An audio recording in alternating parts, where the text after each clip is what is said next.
Thank you very much, Mr. Speaker. I rise today on behalf of my party to note some very grave concerns regarding this Post Office Bill 2023. I had hoped to welcome this bill because many reasons, sir. As former chairman of the Parliamentary Standing Committee overseeing the Postal Department, I had repeatedly flagged the need to revise and repeal the Indian Post Office Act 1898, a colonial legacy long past its expiry date. But over the past decade, we've often seen this government, in the guise of decolonizing our minds and updating colonial-era laws, bringing in legislation that is equally, if not more, arbitrary and unreasonable, and that more often than not encroaches upon the fundamental rights of countless Indians. Sadly, so it is with this bill. Even as it seeks to revise the colonial bill, this bill retains its draconian and colonial provisions, that too while eliminating the burden of accountability which a governmental enterprise like India Post ought constitutionally to shoulder. And sadly, it offers no new ideas to bring our post offices into the 21st century. As someone who has great respect for the minister, I am disappointed to see him putting this half-baked reform before the House. Mr. Speaker, let me first remind the House that there is no debate on any piece of legislation happening in a vacuum. There's always a context, and around a month or so ago, several outspoken members of the opposition, including myself, received a threat notice from Apple, warning us of the fact that state-sponsored attackers were trying to infiltrate our phones, by doing which they could access sensitive data and even hack our phones' cameras and microphones. Was it really so long ago that the threat of Pegasus loomed large on us all, surveilling our every move, tracking our every utterance? These are realities we must bear in mind as we begin debating this bill, which strikes at the heart of our constitutional values, our fundamental rights, compelling every ordinary Indian to live at the mercy of our state's pervasive and suspicious mistrust of its own citizens. On the one hand, Mr. Speaker, sir, the government says it wishes to reinvigorate the Indian Postal Service by widening the range of services it renders so it becomes more useful to the Indian populace. We heard the eloquent examples of my friend the minister. I'll come back to this issue because I don't think the bill does this at all. But on the other, sir, the government through this bill grants itself sweeping powers to infringe upon the citizens' rights to freedom of speech and expression as guaranteed under Article 19(1)(a) of the Indian Constitution, and our right to privacy, which the Honourable Supreme Court in K.S. Puttaswamy recognized as being a subset of the right to life and liberty enshrined in Article 21. The government assumes these powers through Section 9 of the bill. I would urge all our friends to look at their screens. Section 9 and 10 of the bill. This entitles it, using merely a notification, to empower any officer to cause any item in course of transmission through the post office to be intercepted, opened or detained in the interest of security of the state, friendly relations with foreign states, etc., or upon the occurrence of any contravention of any of the provisions of this Act or any other law. Now, these are strikingly vague grounds and can be construed to cover anything that our government doesn't like. Indeed, the government doesn't only seek arbitrary powers to spy on Indians by rummaging through their private correspondence and their shipments. As the second clause of Section 9 makes clear, they may also direct India Post to dispose of, which is to say to destroy or trash, any item, any personal article that has fallen foul of their ambiguous definition of what constitutes a threat to India's interests. Further, through Clause 9(3), our government, again by a simple notification, may empower any officer of the post office to confiscate any item. I'm summarizing a rather long legal clause which is before you all on your screens. Now, there's a lot to dissect in this one section alone, starting from the fact that the Supreme Court, in the 1996 judgment of People's Union for Civil Liberties versus the Union of India, a matter concerning the interception of telecommunications, opined that a just and fair procedure must exist to regulate the power of interception, because in its absence it is not possible to safeguard the rights of citizens under Article 19(1)(a) and Article 21. To fill this gap, the Supreme Court laid down several safeguards, such as, Mr. Minister, the Supreme Court said, establish the necessity for interception, limit the validity of interception orders, authorization is required from high-ranking officials, and most important, interception orders are to be examined by a review committee. I can't help but wonder why our government, in conceiving of this bill, failed to take such a crucial verdict of the Supreme Court into account. For as it stands, the bill is far more detrimental to the fundamental rights of Indian citizens than the colonial era law it seeks to supplant. In fact, Mr. Chairman, in some ways, the 1898 Act was less arbitrary because though it allowed interception, it specified, unlike this bill, the circumstances under which interception could be carried out. Section 26 of the 1898 Act empowered the central government, the state government, or a specially authorized officer to direct through a written order any postal article to be intercepted, detained, or disposed on the occurrence of any public emergency or in the interest of public safety or tranquility. Now, while examining the 1898 Act in 1968, the Law Commission opined that the term emergency is not explicitly defined, provides far too wide a ground for interpretation and therefore for interception. And the Commission added that a public emergency cannot be a constitutionally permissible ground for interception if it does not impinge on the security of the state, public order, or any other thing specified in the Constitution. Therefore, it can certainly be said that the criterion of emergency, which unfortunately again features in this 2023 bill, may be beyond the scope of the reasonable restrictions permitted by our Constitution.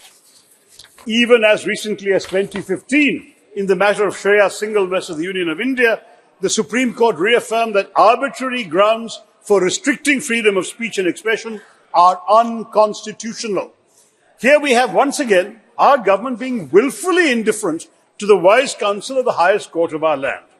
In fact, by not even defining what sort of matter and material cannot be sent through the post, something which the 1898 Act does, our government has sought to make Indians yet more vulnerable to this attempted mass surveillance. So Section 9 of the Post Office Bill 2023 not only grants the government Orwellian powers to intrude into our lives by intercepting, detaining, destroying our correspondence or our consignments, it also does not provide for any mechanism whereby the concerned citizen can even be informed of their correspondence or consignment having been intercepted, and whereby they can contest India Post's decision to intercept, detain, or destroy their correspondence. In other words, there is simply no grievance redressal mechanism in the bill, an absence which is felt all the more keenly if you just scroll down to Section 10.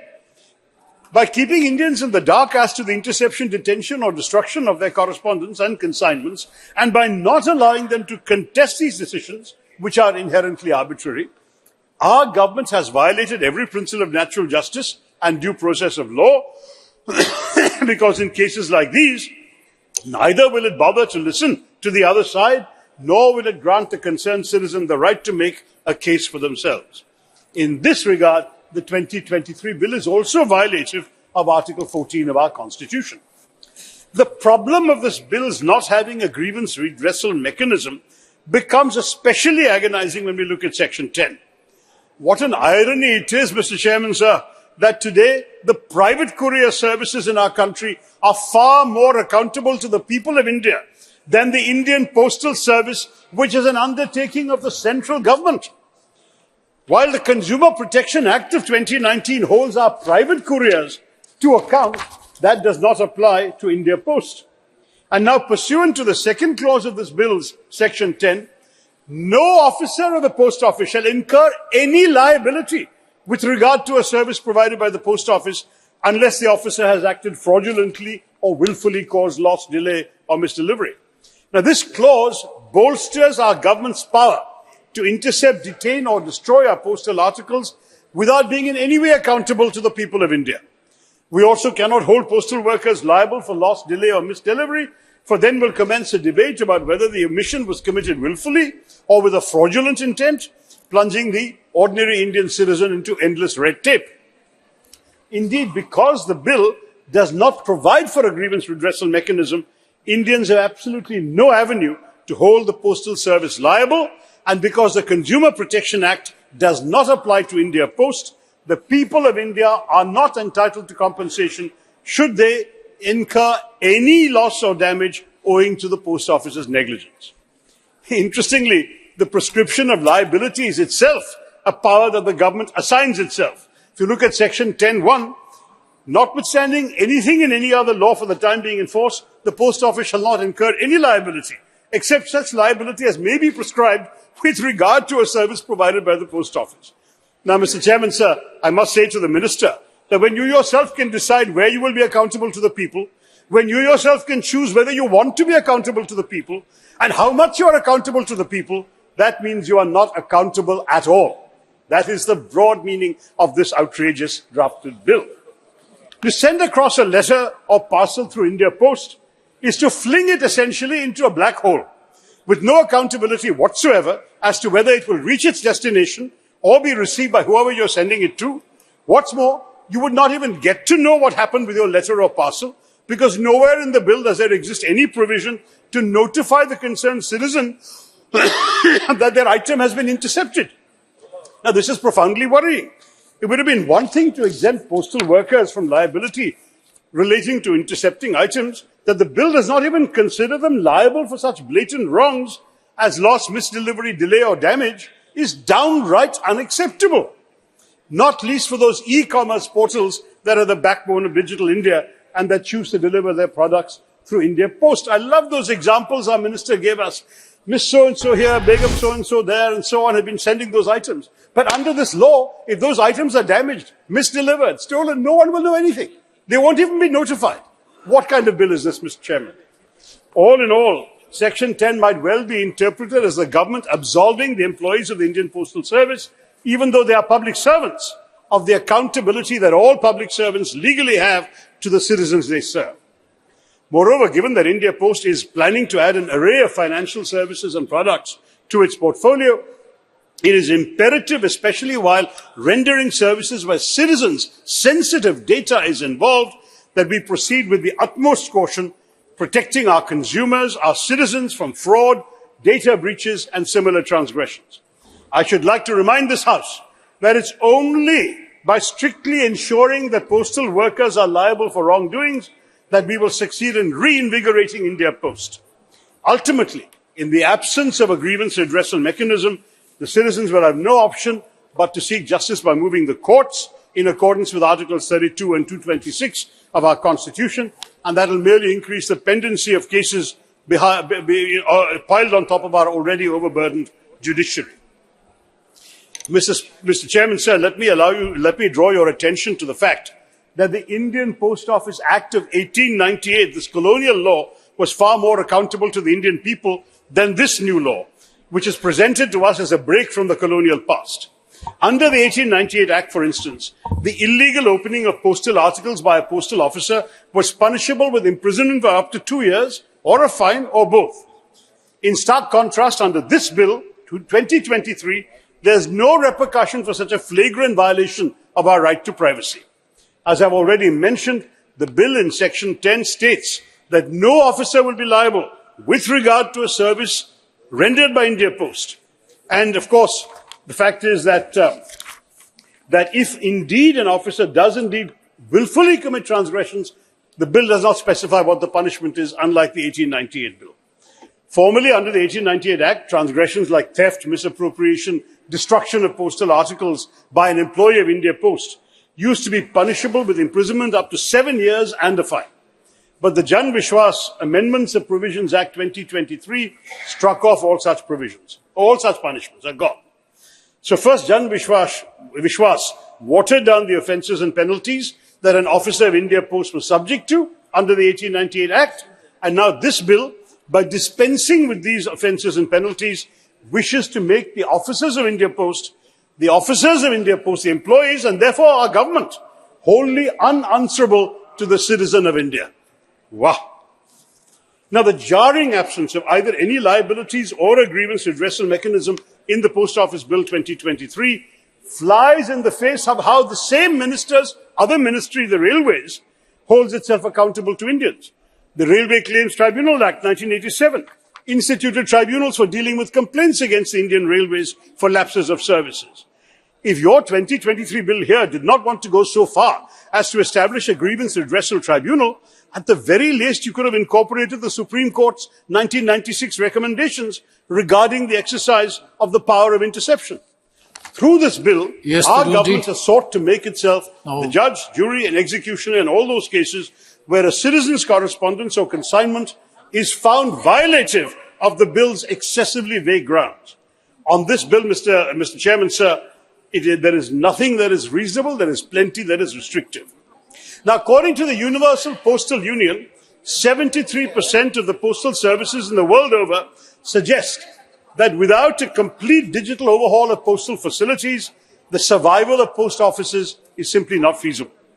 That our government in an age of digital India and self-reliant India, Atmanirbhar India, should fail to lay down the groundwork for such a reinvigoration is unimaginable and sad. Yes, now please. Imagination is what this bill lacks, Mr. Chair. Today, India Post has a monopoly on conveying letters. Gone are the days when they had a monopoly on anything else. Our post offices could be steeped in antiquity, staffed with demotivated employees whose only job was to push stamps and files. Our postal services are at a turning point today and must compete in order to remain relevant. If it envisages India Post... So I need another 5 minutes, sir. I'm the principal speaker of my house. I've only got to the major point. There's two small points coming. If it envisages India Post as rendering e-commerce, e-government and e-finance, then our government must move towards its rapid digitization and diversification. A simple step, just to illustrate the point I'm seeking to make, is the idea that others are discussing of an encrypted digital postbox service being introduced, a sort of like an India Post email service, which will save Indians a lot of money in postage fees. Through this service, such a service, citizens can view, manage and organize their digital communications from numerous providers in a single location, and that too through just one account. Through this account, citizens can receive and respond to several transactional communications and securely manage, by linking it to their UPI, other affairs such as booking railway, bus and air tickets, paying for governmental services like LPG, electricity, water and so on, and perhaps also for private services like Netflix or Spotify. They should also be able to upload and store documents and receive important notices and reminders. So in other words, the goal should be to make India Post useful to the ordinary Indian citizen by thinking out of the box, as also by discussing threadbare in Parliament what sort of facilities we must afford our citizens and why. India is not alone at being at this crossroads. Several countries of the European Union, as manifest in their e-government benchmark report 2019, have grappled with this, and many of them have reached the conclusion that digital services must be introduced to help postal services survive, launch them into a new glorious era. Many European governments have introduced measures to communicate with their citizens digitally through a trusted, secure version of their postal service. We must remember, sir, that citizens will be willing to share their personal data online only if their government can guarantee them the highest standards of digital safety and security. Sir, please try to... No, sir. I'm prepared to speak for my parties. You've got to give me the time I was promised. I was told 25 minutes. I have not taken that long, sir. We also have at our disposal... Yes.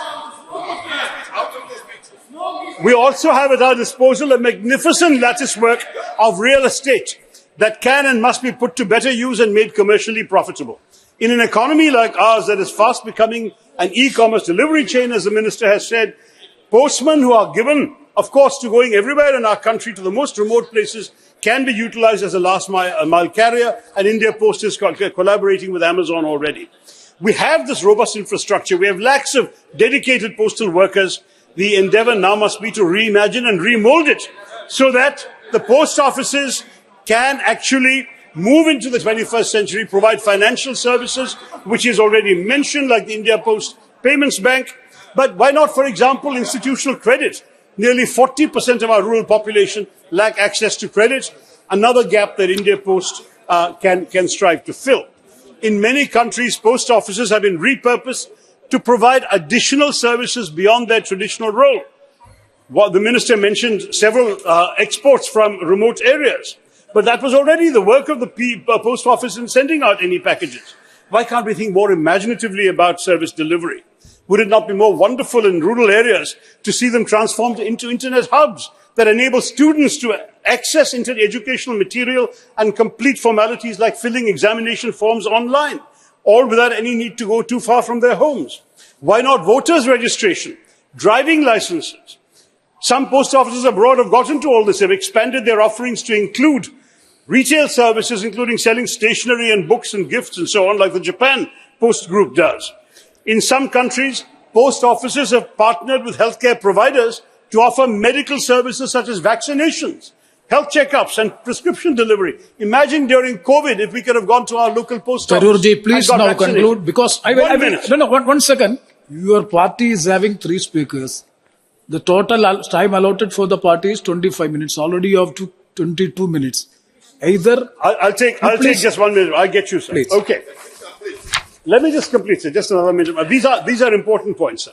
you have already spoke well about the bill. That's why I'm saying. Yeah, Please I've gone into the bill in some detail because it's important we're seriously discussing this bill, sir. But anyway, just to add, I will try and conclude very quickly by just pointing out that the minister's goals he mentioned are all laudable aspirations. They're crucial for the reinvigoration of India Post. But perhaps the greatest flaws of this bill, the evident disdain for our fundamental rights, apart from that, is the fact that it harps on about this alluring destination without prescribing a map that will get us there. Nowhere in the post office bill does our government spell out how exactly it intends to convert India Post into a network for the delivery of citizen-centric services. We are being asked to take solace in the fact that once the bill is passed into law, our government will whirl a magic wand of rules and regulations and catapult our postal services to be dazzling new heights. There is no specific promise to the citizens of India. Other than that, the post office will not be accountable. The post office will not be liable. Thank you. So, sir, I'll just conclude. If this transformation comes at the cost of endangering every Indian citizen's right to free speech and expression, every Indian's right to privacy, every Indian's right to natural justice and due process of law, then the remedy is worse than the disease. And therefore, I would say this bill is a great disappointment, and I request the Minister to kindly return to the drawing board and come back with something better. Thank you, Mr. Chairman. Jai Hind. Thank you very much, Mr. Shashi Tharoor. Now